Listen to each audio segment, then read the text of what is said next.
भक्तांबर पाठ में आया पूज्यवर मानतुंग आचार्य ने, कौन है ऐसा दुनिया में जो आपके भक्त को सदा विचरण करने से रोक सके? कौन रोक सकता है? संचरती एक आया, सारी दुनिया में जहां आपका भक्त संचार करना चाहेगा उसे रोकने वाला कोई नहीं है। भक्तांबर का एक श्लोक है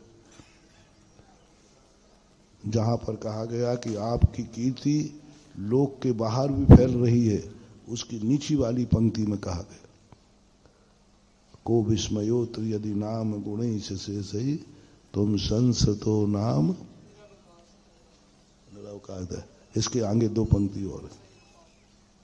तो भाव मेरा तो दावा है, कोई देवता तुम्हें छू नहीं सकता यदि तुम नमोकार मंत्र बद पढ़ते रहना। कोई नहीं, प्रमाण दिया मैंने कई बार। शुभम चक्रवर्ती के संबंध में आया कि देवता मारने आया चक्रवर्ती को। मोटिवेशन, जब तुम्हें डर लगे, जब तुम्हें कोई ऐसा लगे तुम नमोकार मंत्र पढ़ते रहना। जैसे ही चक्रवर्ती को वो मारना चाहा तो चक्रवर्ती नमोकार मंत्र पढ़ रहा था। जैसे ही नमोकार मंत्र पढ़ा वो छू नहीं पाया, छू नहीं पाया, छू नहीं सकता। किसी देवत्व शक्ति में शक्ति नहीं है कि जो छू ले। रावण की सारी शक्तियां क्यों नहीं छू पाई? विदेही नमोकार मंत्र पढ़ रही थी, छू नहीं पाया। देवता घबरा गया, अब मैं तो इसको छू भी नहीं सकता क्योंकि तो नमोकार मंत्र पढ़ रहा है। सुनना महानुभाव, नमोकार मंत्र की महिमा मात, अर्थ नहीं, ध्यान नहीं, जाप भी नहीं, मात नमोकार मंत्र तुम पढ़ रहे हो। नमो रिहंताणम नमो। उस समय पूरे 3 लोक के जितने देवता हैं ये तुम्हें छू भी नहीं सकते। बुरे भाव से, अच्छे भाव से नहीं। अच्छे भाव से तो कोई बाधा, बुरे भाव से तुम्हारा विनाश करने के लिए नहीं छू सकता। देव घबरा गया कि अब मैं क्या करूं, आया हुआ शिकार छूट रहा है। तो उसने सोचा ये नमोकार मंत्र पढ़ना बंद करे तब मैं मिटा पाऊंगा। देवता ने कुड़की दे दी, कहा कि देखो तुम यदि नमोकार मंत्र पढ़ना बंद कर दो तो हम तुम्हें छोड़ देंगे, नहीं तो मार डालेंगे। अब उसने नहीं समझा। कई बार पुलिस वाले करते ना, सामने वाले से कबूल कराने के लिए कई हथकंडे अपनाते हैं। पहले समझाते हैं, फिर आश्वासन दे, देख तू सही बता दे तो मैं तुझे छोड़ दूंगा, देख सही बता दे तो मैं तुझे नहीं मारूंगा, देख सही बता दे तेरा कुछ नहीं होगा। इतनी प्यारी मीठी भाषा में बोलते हैं। और देख तू ऐसा दस्तखत कर दे तो कुछ नहीं, दस्तखत करना है बस इस कागज को, कुछ नहीं करना, उसके बाद तू बरी है। और जब वो बेचारा अपराधी घर सामने वाला डरा हुआ तो है ही, और अपराधी नहीं भी है तो भी कौन दंड फंद में पड़ना चाहता है। जब सामने वाला कह रहा है कि भाई तू यहां दस्तखत कर दे,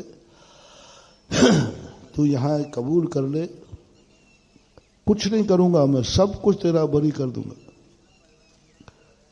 लोग बताते हैं बस वहीं फंस गया पहला, दस्तखत किया नहीं, बोले चल भाई अब अंदर चलो, पेशी पे चल। एक बार हम एक जेल में प्रवचन करने गए तो वहां हम लोगों से इंटरव्यू ले रहे थे। मैंने कहा भाई बताओ आपने क्या अपराध किया। तो पुलिस वाले जेलर सब उससे पूछ पूछ के थक गए, उसने नहीं बताया। और मैंने पूछा तो उसने बता दिया। बोले महाराज आपने क्या जादू किया। मैंने तो इसके हाथ पैर तोड़ दिए तो भी इसने कबूल, और आपके सामने 2 मिनट में कबूल कर दिया। मैंने वहां समझाया, मैंने कहा ये बताओ, आपके सामने यह ये सही बोलता, कबूल कर लेता तो आप तुरंत जेल में डाल देते थे। और हमारे धर्म शास्त्रों में यदि ये सत्य कबूल कर लेता है तो अपराधी को भी गले लगा लिया जाता है, क्योंकि धर्म घृणा पाप से करता है। हमारे शास्त्रों में आया कि जब कोई शिष्य अपराध स्वीकार कर लेता है तो गुरु भी उसको रिस्पेक्ट करते हैं, गुरु उसकी वंदना करते हैं। हम लोगों की नीति अलग है। हम लोगों के सामने यदि व्यक्ति ने सत्य स्वीकार कर लिया तो हम लोग उसे गले लगा लेते हैं। और आपके यहां अदालत में किसी ने स्वीकार कर लिया तो कहते अब गवाही की क्या जरूरत, जब अपराधी ने स्वयं कबूल कर लिया उठा के डाल दो जेल में। इसलिए लोग अदालत में झूठ बोलते हैं, इसलिए झूठ का कई लोग सहारा ले लेते हैं। सभी लोग नहीं, कई लोग ले लेते। यही मूल कारण कहा। तो हमने कहा आपकी नीति में और हमारी नीति में अंतर है, और यह नीति जब रहेगी तो दुनिया अपना सत्य उजागर करना, ये विश्वास पहले दिलाना पड़ेगा हमें कि हमारे सत्य बोलने के बाद मुझे गले लगाया जाएगा या जेल में ठूंस दिया जाएगा। ये डर, ये विश्वास दुनिया में जब होता है, इसलिए धर्म शास्त्रों में धर्मात्मा अपराध करने के बाद गुरु के पास बिना बुलाए जाता है। प्रायश्चित गुरु देते हैं कि अपन लोग लेते हैं? गुरु बिना उनको तो मालूम ही नहीं, स्वयं जाता है कि मैंने ये गलती की।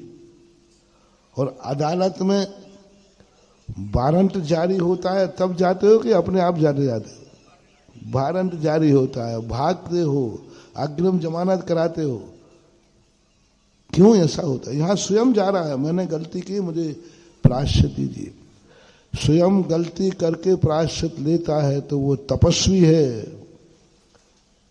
जहां धर्म शास्त्रों में। और सामान्य लोक भाषा में यदि वो स्वीकार करता है तो अपराधी है। अब क्या उसको, तो अपराध स्वीकार कर ही लिया। इसलिए पुलिस 2-3 आइडिया अपनाती है, प्रेम से समझाकर, कोई भी आश्वासन देकर, अथवा फिर वो डंडा तो है ही उनका अंत में